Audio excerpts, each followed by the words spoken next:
네, 안녕하세요. 미국 주식 멘탈 케어하기 멘탈이 전부다입니다. 자, 오늘 제가 할 얘기를 이해하기 위해서는 우선 일론 머스크가 페이팔의 전신인 엑스닷컴을 창업했던 이야기부터 시작을 해야 할 것 같습니다. 일론 머스크는 피너클 연구소에서 인턴으로 일하던 1995년부터 이미 인터넷 은행 설립을 주장하고 있었습니다. 지금은 너무나도 당연한 온라인 금융 서비스가 그 당시에는 도저히 받아들일 수 없을 만큼 획기적인 얘기였습니다. 일론 머스크는 언젠가 금융사업은 모두 온라인으로 대체될 수밖에 없다고 주장했지만 당시 연구원들과 은행원들은 소비자가 신뢰할 수 있는 온라인 금융 시스템을 구축하는 것은 너무나도 어려울 것이라며 모두들 들은 채도 하지 않았습니다. 결국 일론 머스크는 스스로 온라인 금융회사인 엑스닷컴을 만들었고 페이팔을 만든 컴퍼니티와 합병하면서 최종적으로는 페이팔을 이베이에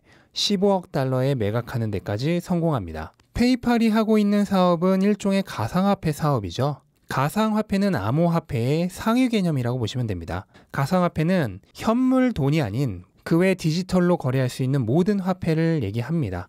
그러니까 여러분이 이미 일상에서 사용하고 계신 신용카드도 가상화폐의 하나입니다. 삼성페이, 카카오페이 이런 모든 페이류 서비스도 가상화폐입니다. 비트코인은 그런 다양한 가상화폐 중 블록체인 기술을 사용한 암호화폐죠. 가상화폐의 지상과제는 쉽고 간편한 디지털 거래입니다. 다양한 디지털 거래 수단 중에 가장 보안성이 높고 간편하고 기술적으로도 우월한 암호화폐에 일론 머스크가 손을 댄 건 어찌 보면 필연이라고 할 수 있습니다. 얼마 전에 웨드부시의 테슬라 전문 애널리스트인 댄 아이브스가 리포트를 냈는데 현재 테슬라가 비트코인을 매입한 15억 달러에 대한 이익이 무려 10억 달러 정도에 달한다는 레포트입니다. 테슬라가 현재 보유하고 있는 비트코인의 정확한 평균 단가는 공개가 되지 않았는데 댄 아이브스는 테슬라가 비트코인을 매입한 시점 기준으로 테슬라의 평균 단가를 약 33,000불 정도로 예상하고 있고 현재 가격인 57,000달러 기준으로 15억 달러가 약 25억 달러 정도의 가치가 된 거죠. 그러니까 10억 달러 정도를 번 것으로 추측을 하고 있습니다.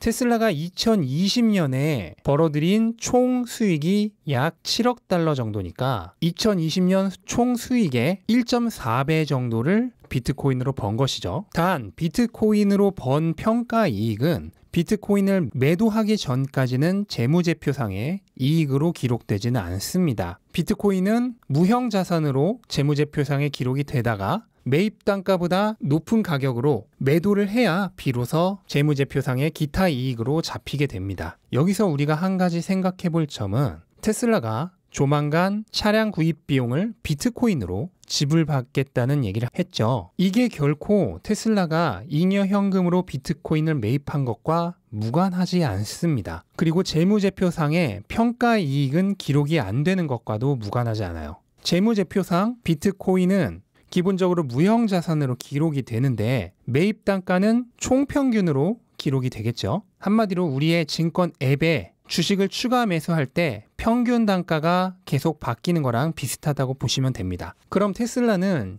지금 상당한 가격적 안전 마진을 확보해 두는 상태죠. 그리고 만약에 비트코인의 가격이 오른다면 그 안전 마진은 더 많아질 테고요. 이것은 무엇을 의미하느냐? 테슬라가 비트코인으로 차량 가격을 받게 되면은 비트코인의 하락기에는 비트코인이 입금되자마자 즉시 팔아서 현금으로 바꿀 수가 있죠. 반대로 상승기에는 조금 더 상승을 즐기다가 팔 수도 있습니다. 하지만 어느 경우든 테슬라의 비트코인 평균 단가는 현재 기준으로 굉장히 낮기 때문에 원래 마진보다 더 큰 마진을 내면서 추가적인 이익이 모두 재무제표상의 이익으로 기록되게 됩니다. 근데 중요한 거는 가격적 안전 마진이 있기 때문에 이거를 어느 정도 조절할 수 있게 되는 거죠. 즉 테슬라가 스스로 일종의 비트코인 은행과 같은 역할을 할 수 있게 되는 겁니다.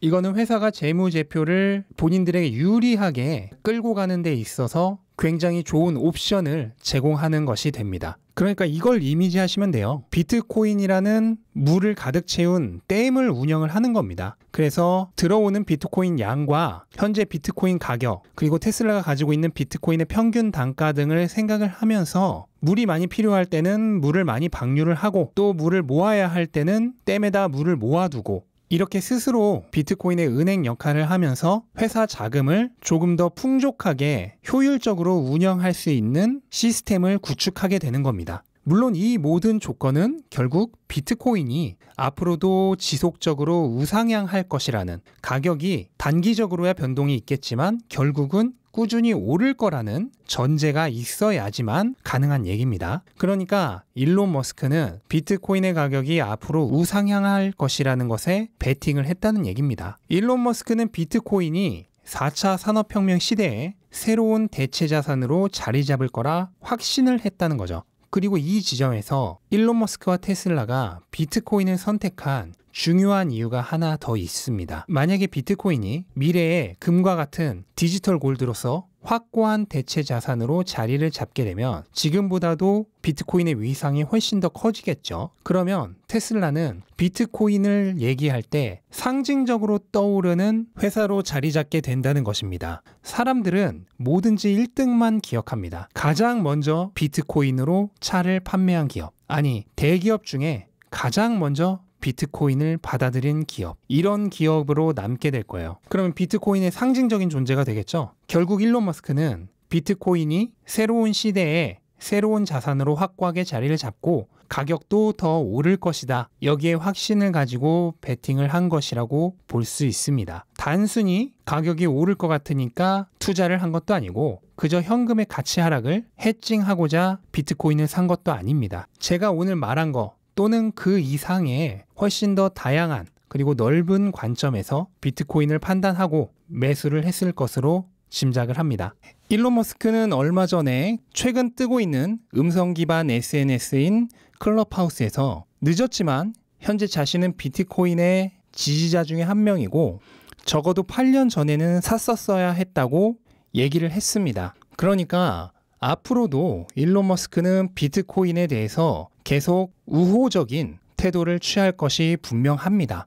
그런 의미에서 만약에 테슬라에 투자를 지속하고자 하는 투자자라면 스스로도 비트코인에 대해서 많이 공부를 해야 하고요. 일론 머스크의 판단도 충분히 존중을 해야 한다고 생각을 합니다. 만약에 그럴 수 없다면은 팔고 나가면 되는 것이죠.